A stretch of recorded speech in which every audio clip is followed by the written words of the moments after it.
By the end of this hearing, the badge would mean nothing. The authority he once wielded would collapse in silence, and a man who spent his career enforcing the law would learn, publicly and permanently, what it feels like when the law finally applies to him. At exactly 8:59 a.m. on Tuesday, May 14, 2024, the bailiff called Courtroom 2C to order inside the Riverside County Superior Court. The room rose as one. Not out of fear, out of habit, the kind built over years of understanding that this space did not belong to personalities, uniforms, or titles. It belonged to rules. I took my seat behind the bench slowly, placing both hands on the file in front of me before speaking.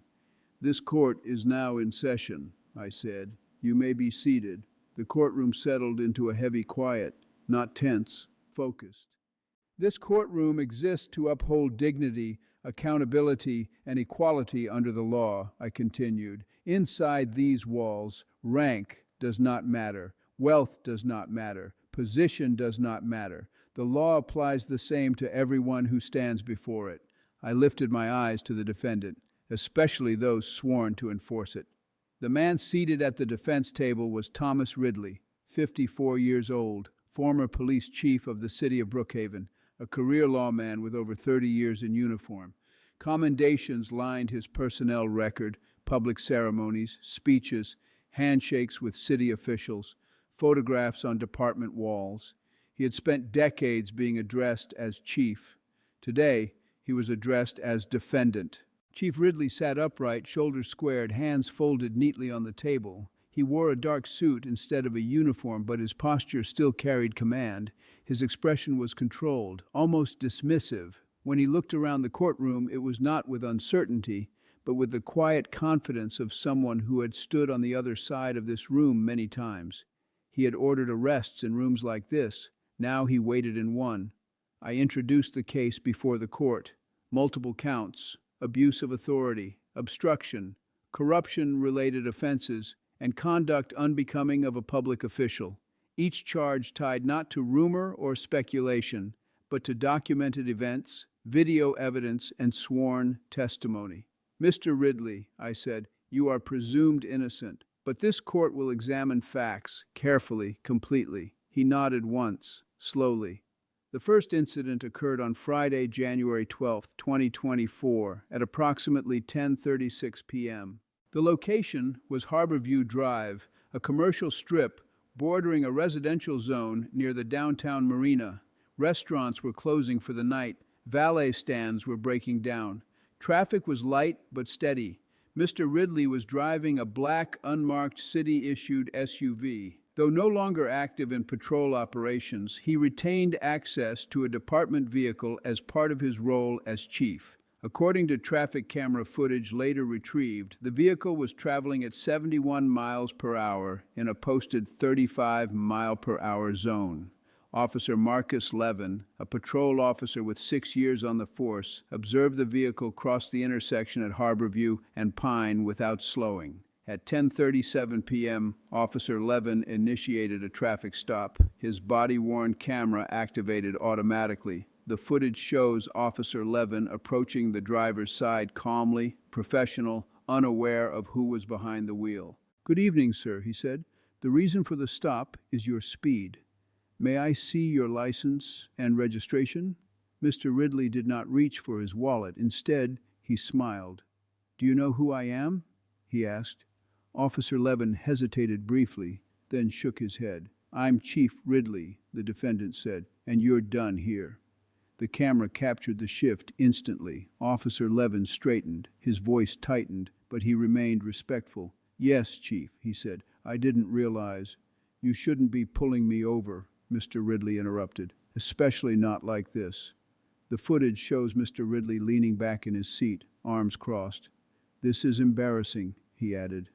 "For you." Officer Levin apologized. He lowered his tone further. "I was just doing my job," he said. Mr. Ridley laughed. "That's your first mistake," he replied.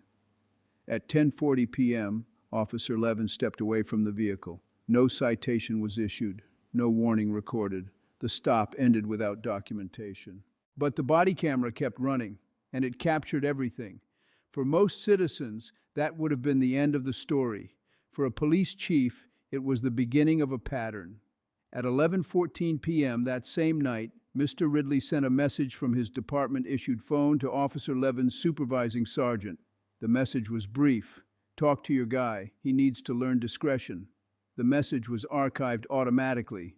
2 weeks later, on January 27, 2024, at 9:52 p.m., a similar incident occurred. Different location, same vehicle, same result. This time, it was Officer Elena Park who initiated the stop on Westbridge Avenue. Again, the SUV was traveling well above the posted limit. Again, the officer activated her body camera. Again, the moment recognition occurred, the tone shifted. "Chief," she said quietly. Mr. Ridley smiled. "You know better," he replied. "No citation, no report." By the third incident, the behavior had become expectation. On February 9, 2024, at 8:17 p.m., Mr. Ridley was recorded entering a restricted police evidence lot without logging access. When questioned later, he dismissed it as internal business. When a junior officer asked for clarification, Mr. Ridley laughed. "I don't answer to you," he said. "I answer to the city." That statement would later appear in sworn testimony. But the moment this case truly escalated did not happen on a street. It happened online. On February 18, 2024, at 6:04 p.m., Mr. Ridley appeared in a short video posted to a private social media account. The account belonged to a local business owner with close ties to city leadership. The video was recorded during a dinner gathering. In the clip, Mr. Ridley raised a glass and said, smiling, "People forget the law has layers, and I'm on the top one." Laughter followed. The video circulated quietly at first, then it didn't. By February 20th, it had reached internal affairs. By February 22nd, a formal investigation was opened. When Mr. Ridley was informed, he dismissed it publicly. "Witch hunt," he told a local reporter. "I've enforced the law longer than most of these people have been alive." That confidence followed him into this courtroom. As he sat before me now, face composed, posture unyielding, I addressed him directly. "Mr. Ridley," I said, "you spent your career reminding others that no one is above the law." He nodded slightly. "This court will now examine whether you believe that applied to you." The prosecutor rose slowly. The first witness was ready, and the evidence waiting to be presented would make one thing unmistakably clear. This was not a misunderstanding. It was entitlement. And entitlement, once documented, leaves very little room for mercy. I glanced at the clock. 9:23 a.m. We had only begun. At 9:25 a.m., the prosecution called its first witness. Officer Marcus Levin took the stand with measured steps, uniform pressed, posture straight. He was 29 years old, 6 years into his career, and had no disciplinary history. His voice, when he spoke, was steady. He testified to the January 12, 2024 stop on Harborview Drive.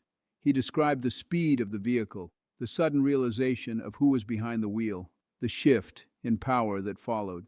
"I believed I had done something wrong," Officer Levin said, "not legally, but professionally." I watched Mr. Ridley as the testimony continued. His expression did not change.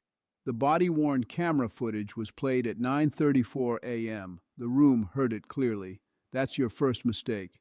A few people in the gallery shifted in their seats. No one spoke. Officer Levin testified that the next day, January 13th at 8:42 a.m., he was called into his supervisor's office. He was told, in plain terms, that pulling over command staff creates problems. No report was filed. No citation entered. The incident was erased from the system. At 9:47 a.m., Officer Elena Park took the stand. She was 32 years old, 9 years on the force. Her testimony mirrored Officer Levin's in detail, but not in tone. Hers carried quiet frustration. "I knew I was speeding," she said. "I also knew I couldn't write it." She testified that after her stop on January 27th, she was warned informally to use judgment when encountering senior officials. The pattern was now visible. At 10:02 a.m., the prosecution introduced internal records, access logs, message archives, GPS data from the city-issued SUV. Each entry was time-stamped. Each one corroborated the officer's testimony. Mr. Ridley's attorney objected twice. Both objections were overruled. By 10:14 a.m., the courtroom screens displayed a timeline. January 12th, no citation. January 27th, no citation. February 9, unauthorized access to evidence lot. February 18th, social media statement mocking legal authority. Each event alone might have been dismissed. Together, they formed intent. At 10:21 a.m., the prosecution played the dinner video. People forget the law has layers, and I'm on the top one. The laughter in the video contrasted sharply with the silence in the courtroom. I looked directly at Mr. Ridley. "Do you dispute the authenticity of this recording?" I asked. "No," he replied. "Do you deny making that statement?" "No." "Do you deny believing it?" That question lingered. Mr. Ridley hesitated. "I was joking," he said. I nodded once. At 10:29 a.m., I said, "This court recognizes the difference between humor and belief. Context decides which one applies." The prosecution then introduced communications from February 23, 2024. Internal Affairs had formally notified Mr. Ridley of the investigation at 9:11 a.m. That same afternoon, at 3:48 p.m., he posted a public statement on his personal account. The post read, "Experience matters more than paperwork. The law isn't fragile." The account had approximately 18,000 followers. The post was shared widely among law enforcement circles. I noted the date, the timing. At 10:41 a.m., I addressed Mr. Ridley again. "You were aware you were under investigation when you made that statement," I said. "Yes," he replied. "And you chose to make it public." "Yes." I closed the folder slowly. "That was not confidence," I said. "That was defiance." Mr. Ridley's jaw tightened.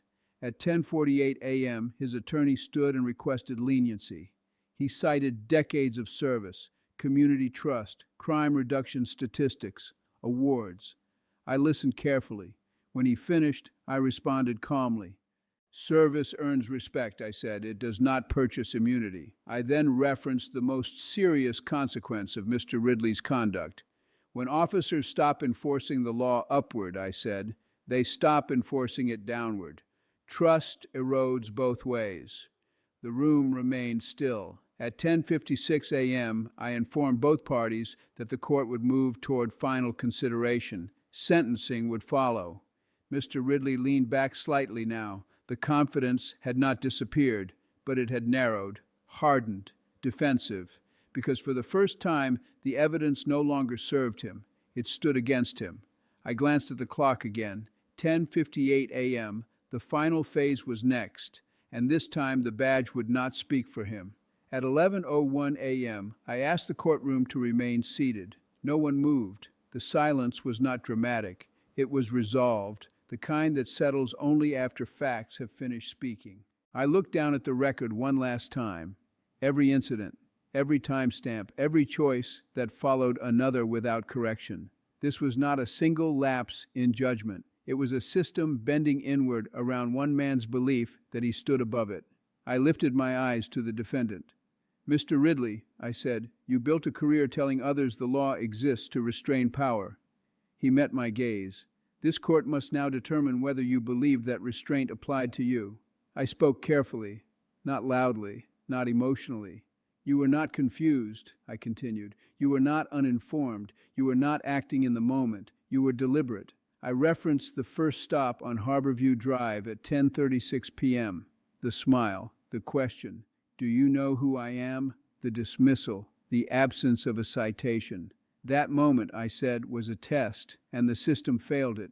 I moved to the second stop on Westbridge Avenue. Different officer, same result. That was no longer coincidence, I said.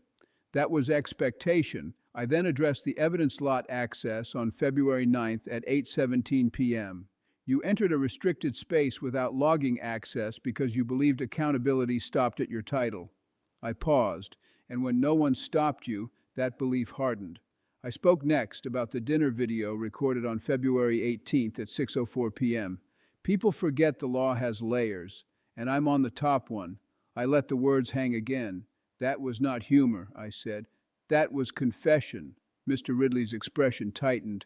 His posture remained rigid, but the ease was gone. I shifted then to what mattered most. When a police chief believes the law does not apply to him, I said, every officer beneath him receives the same message. I spoke about Officer Levin, about Officer Park, about the moment enforcement turned upward and stopped. That erosion, I said, does not stay internal. It reaches streets, intersections, communities. I paused.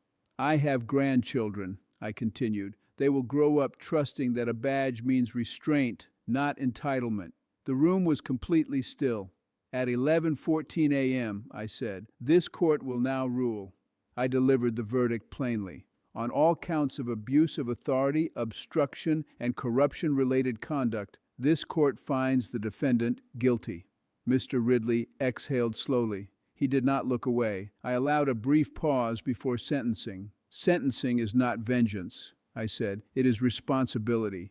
I spoke each consequence clearly. This court sentences the defendant to 60 months in state custody, to be served consecutively, with no eligibility for early release. His shoulders stiffened. This court imposes a fine of $100,000, reflecting the gravity of institutional damage caused. His hands tightened together. This court permanently revokes the defendant's law enforcement certification and bars him from holding any public office or advisory role. I paused before continuing. This court orders forfeiture of all departmental privileges and benefits obtained through abuse of position. I explained each decision. Prison, I said, because authority was weaponized. Fines, I said, because power insulated behavior. Permanent revocation, I said, because trust once broken at this level cannot be restored. I looked at Mr. Ridley directly. This sentence is not about punishment, I said. It is about restoring a boundary that you erased. I addressed the courtroom one final time. To officers, I said, the badge is not a shield, it is a responsibility. To leaders, I said, power without restraint is corruption. And to the public, I said, the law does not bend upward. At 11:29 a.m., I nodded to the bailiff. Mr. Ridley, I said, you are remanded into custody. He stood slowly. The posture of command was gone. What remained was gravity. There was no protest, no outburst, just the quiet sound of restraints and footsteps moving away. I waited until the doors closed. This court is adjourned, I said. The gavel struck once, not loudly, but finally, and in the silence that followed, one truth remained unmistakable. The law had not failed. It had been ignored until now.